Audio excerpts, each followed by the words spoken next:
This morning, one man dead and a woman in hospital after a stabbing in Greenwood. Thousands of homes in the dark as pole top fires cause blackouts across our city. A dramatic rescue off the Perth coast, a man clinging to rocks at Karnak Island. And planes damaged at Perth Airport as two jets clip wingtips. This is 7 Morning News, live from Perth with Tina Altieri. Good morning, and we begin with breaking news. An elderly man is dead and a woman badly injured after a stabbing attack that sparked a major police operation in Greenwood this morning. Jerry Damasi is there. Jerry, a suspect is now in custody. Tina, I'm standing right where the 19-year-old man was arrested here on Forest Hill Drive in Kingsley. It was a dramatic takedown. More than a dozen police were involved. He was wanted in connection to what we now understand is being treated as a murder. A man in his 80s was found with fatal knife wounds inside his home in Greenwood, and a woman in her 70s was also found there. She had stab wounds and is currently fighting for her life at Royal Perth Hospital. It was quite a frightening scene this morning. The entire suburb of Greenwood was effectively sent into lockdown. Police sent out an SMS blast. They asked everyone to stay indoors and to remain alert as the knifeman roamed the streets, and he managed to make it 5 kilometres and one suburb away before he was intercepted by police, the dog squad, pinning him down. I heard someone screaming, get on the floor, and I came out and I saw just a single officer from the dog squad who had a gentleman pinned on the floor. Tina, charges have not yet been released. We will keep you updated as to the elderly woman's condition throughout our bulletins today. Thanks very much, Jerry. And a young man has been saved from death or serious injury in a dramatic rescue off Rockingham. Jeff Parry, the rescue involved a diver jumping from a helicopter, then swimming to a rocky outcrop at Karnak Island. That's right, Tina. The alarm that a swimmer was in trouble at Karnak Island was raised around 10 o'clock this morning. Various marine rescue boats from Fremantle and Rockingham responded, as did the Westpac helicopter. The swimmer was spotted huddled on a rocky ledge, and that's when a crewman from the helicopter leapt into the water. And you can see from these pictures that the conditions were choppy as he made his way to the stranded swimmer. He's then crawled his way onto the ledge, where it would have been explained what comes next to the man who was waiting there, while all the time being smashed by waves. The rescue swimmer wrapped a life belt around the young man, then both launched off into the water. After a swim in which they were roped together, they were then picked up by a crew from the Rockingham rescue vessel Orion, hauled on board. Both were rescued, and both rescuer and rescued, seemingly none the worse for wear, but clearly exhausted by the ordeal. It's not known at this early stage why the young man was in the water in the first place. Both were taken to Coburn Sea Rescue at Woodman Point, where they'll be given medical checkups. So just repeating, a man has been rescued in dramatic circumstances from a wave-battered rocky outcrop on Karnak Island off Rockingham. Tina. Jeff, thanks very much. And thousands of homes across our suburbs are without power after a series of pole top fires caused widespread blackouts. James Carmody is in Innaloo for us this morning. And James, this has been a major disruption. Good morning. About 28,000 homes and businesses were without electricity this morning as power poles across Perth's north caught fire. Here in Innaloo, residents woke about 5 o'clock to what they've said sounded like a gunshot before their power went out. Fires like this are especially common in these sorts of conditions, where a series of hot days is followed by light drizzly rain or humidity. That small amount of moisture, mixing with a build-up of dust or pollution on the pole top, creates paths for electricity to jump, heating the pole top to the point where it smoulders or catches fire. At least 30 poles have been affected this morning in a number of locations, causing power lines to fall. I woke up to the fire trucks pulling up and the pole being on fire, and then 2 minutes later it fell down. And so now we have no power and waiting for Western Power to come out. It's kept firefighters and Western Power alike busy as they try to keep the streets safe for people and as Western Power gets to work trying to get power restored. Disruption today thankfully limited due to the public holiday. Two teenagers have been charged over a terrifying attack on an elderly bus passenger. Police allege one of the women had a box cutter and stabbed the 74-year-old several times. Lockie Byrne has the details. Good morning. Well, it's been described as a violent and unprovoked attack in court this morning. Police say about 5:30 yesterday evening, a 17-year-old girl and 18-year-old woman were on a bus travelling along Karrinyup Road when they started verbally abusing a male passenger for unknown reasons. It was the 74-year-old victim who stepped in trying to defend him. That's when he was attacked. Prosecutors say the 17-year-old girl produced a box cutter and stabbed the Good Samaritan from behind. He came away with lacerations to his face and head. The court heard his 68-year-old wife was with him and tried to shield him from the attack, but to no avail. The 17-year-old has been charged with unlawful wounding and faced Perth Children's Court this morning. She's been remanded in custody. Her 18-year-old co-accused charged with aggravated assault is set to face court in the coming hours. And we'll have updates from the courthouse and also on the condition of that elderly victim in the news at 4 and 6 tonight. Tina? Thanks, Lockie. Passengers were given a jolt last night when two Qantas planes collided at Perth Airport. It happened around 9 o'clock. One of the Boeing 737s was stationary. Passengers were on their feet as they were getting ready to disembark. The other 737 was taxiing in when their wingtips clipped on approach to the terminal. Qantas says it's launched an investigation into the minor incident. Well, China's influence will be top of mind as the Prime Minister hosts 9 Southeast Asian leaders this week in Melbourne. Rob Scott is in Canberra, and Rob, trade and security will be the focus of the meetings. Well, Southeast Asia is extremely important when it comes to Australia's future prosperity and growth. Two-way trade is already very significant, but it could be a lot more, especially with predictions that the ASEAN nation's economy will be the 4th largest in the world over the next 20 years. So Anthony Albanese will be using his meetings with the ASEAN leaders over the next couple of days here in Melbourne to really boost those business links, making the most of the opportunities that exist with our neighbours right on our doorstep. And of course, regional security will also be high on the agenda. A lot of time in the program at this summit has been dedicated to discussing maritime safety and managing geopolitical risks. Of course, that means managing China as it seeks to expand its influence in what is a highly contested region. Foreign Minister Penny Wong announcing this morning that Australia will spend $64 million over the next few years investing in our maritime partnerships. Some of that money will go towards law enforcement at sea, but not all of the countries here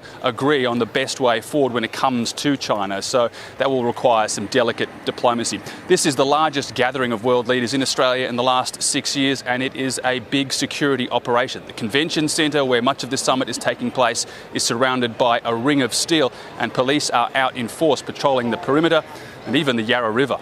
We share a region and we share a future.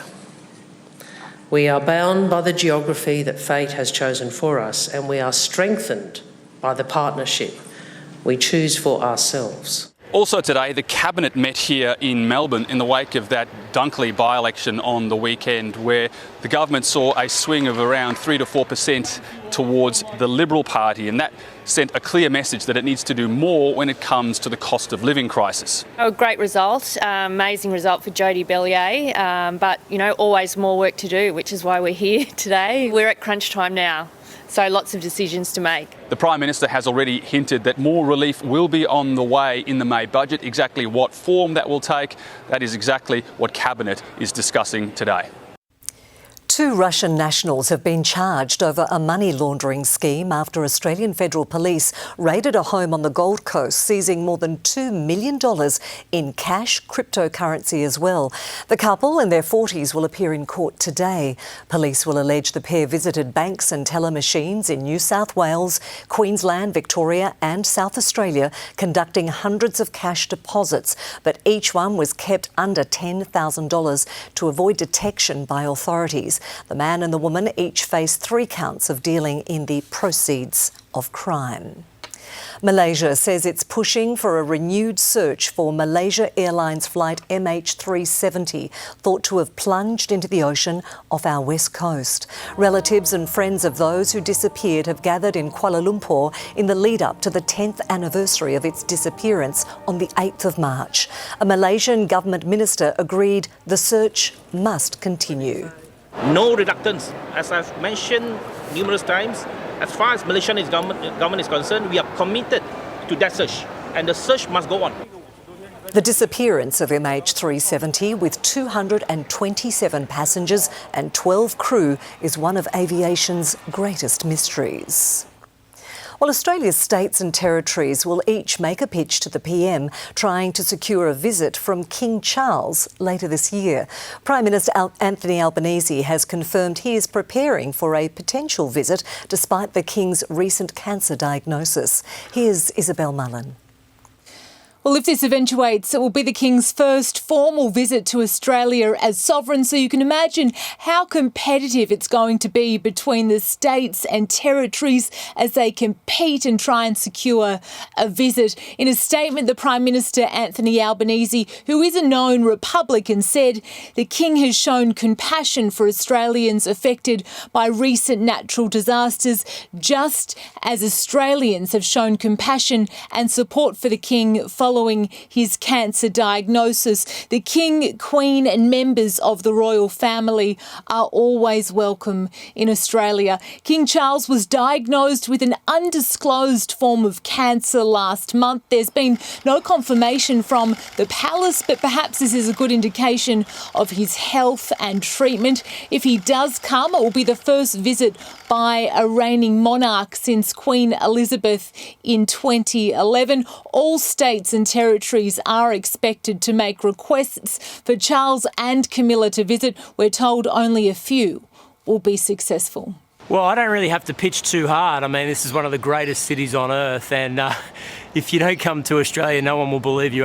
Come to Sydney, then no one will believe that you came to Australia. But what would I say? You'll get a very warm welcome, and we've got a beautiful city, so we'd love to see the King and Queen come to Sydney. We can expect the royals around October, their visit coinciding with the Commonwealth Heads of Government meeting in Samoa. You're watching Seven's Morning News live from Perth. Still to come, hopes of a ceasefire in Gaza, but the fate of hostages is in doubt. Latest opinion polls highlight concern among American voters about Joe Biden's age. Welcome back. Mediators are attempting to bring Israel and Hamas to the negotiating table to try to reach a ceasefire deal. But as Hugh Whitfeld reports, a dispute over the fate of hostages is putting hopes of a truce in serious doubt. Israel is in effect boycotting these talks right now, blaming Hamas for failing to provide details or a list of the hostages that are still alive and could be released. There are also claims Hamas wants a permanent ceasefire. The perception is these talks are salvageable, but it means US hopes of a ceasefire by today won't happen, with the race on to get a deal done by the next arbitrary deadline, Ramadan, beginning this weekend. Without a ceasefire, Israel's bombardment has continued. Another 11 people killed in airstrikes in Rafah in southern Gaza overnight. And Israel's military claims it's concluded a review into the deaths of 112 people surrounding an aid convoy last week, saying they died in a stampede. Witnesses say Israeli troops opened fire on civilians. New polling suggests tens of millions of American voters believe Joe Biden cannot be an effective president because he's too old. The result of two separate opinion polls today highlight how age could be a powerful issue in this year's presidential vote. US correspondent Tim Lester explains. The oldest US president in history versus the third oldest US president in history. Events this week are likely to lock in a Biden v Trump contest for November's US presidential elections. And yet it's becoming very clear American voters are worried about the age of their president. President Joe Biden, now 81, if re-elected in November, he could still be in the Oval Office at 86. In a Wall Street Journal poll, 73% say Biden is too old to stand for re-election. A New York Times poll confirms it. There too, 73% believe he's just too old to be an effective president. Just last month, a special counsel investigation called the president a well-meaning elderly man with a poor memory. For any extraneous commentary, they don't know what they're talking about. It has no place in this report. Former President Donald Trump is 77. His age, though, appears less troubling for voters. The Wall Street Journal poll has 52% saying Trump is too old to stand. The New York Times, 42% agree he's just too old to be an effective president. Ahead this week, so-called Super Tuesday is likely to cement Donald Trump as the Republican candidate, while many see it as simply too late for Democrats to switch out Joe Biden as their candidate. America is on course for its oldest presidential contest ever. A powerful blizzard has caused deep snowfalls in America's Sierra Nevada mountains. Towns are snowed in and tens of thousands of homes are without power in California and Nevada. Major freeways have been cut. Yosemite National Park was also closed over the weekend. Another storm is forecast to bring more snow to the region. Stay with us here on 7. Sport is coming up right after the break, including big news ahead of the AFL's opening round. Also, Sally Fitzgibbon's working miracles to secure a spot in the Paris Olympics. Welcome back. Melbourne have confirmed troubled star Clayton Oliver will play the AFL's season opener against the Swans on Thursday night. St Kilda defender Jimmy Webster is in strife for a high bump on North Melbourne captain Jai Simpkin in their practice match. Webster will learn his fate from the match review this afternoon. The young Matildas are in the world's sporting spotlight, forced to play in absurd conditions in their Under-20 Asian Cup opener against Korea in Tashkent. They had to battle through thick layers of snow in -2 degrees. Naomi Chinama's 90th minute goal clinched a 2-1 victory. For some of the players, it was actually the first time for them to see snow, so it was about just calming them down, making them understand that these are the conditions that we're going to have to adapt to. Their next clash is against hosts Uzbekistan on Wednesday night. In the A-League, what a day for Kiwi Messi. Marco Rojas scored 2 goals against his old side Melbourne Victory, leading Brisbane Roar to a 3-2 upset. Goal. Marco Rojas at the double. 2 now against his old club. It put the Roar within 3 points of the top 6. United's Marcus Rashford opened the Premier League's Manchester Derby with a rocket. Oh, wow. Marcus Rashford, who loves to score in a Manchester derby. Lucky for Erling Haaland, this one didn't cost Man City. The red-hot Phil Foden levelled with a sensational strike, then scored again, and City won 3-1 to sit a point behind Liverpool. Alex de Minaur remains secure in the top 10, defending his Mexico ATP title. The Demon defeated 3-time Grand Slam finalist Casper Ruud in the final, 6-4, 6-4 in Acapulco. I came into Mexico not feeling my best and, just kept on telling myself to keep putting myself out there, keep giving myself chances, and I think today by far I played my best match of the tournament. It's de Minaur's 8th singles title, but he'll drop from 9th to 10th in the world today. Aussie favourite Sally Fitzgibbons has pulled off a virtual miracle to book a spot for the Paris Olympics.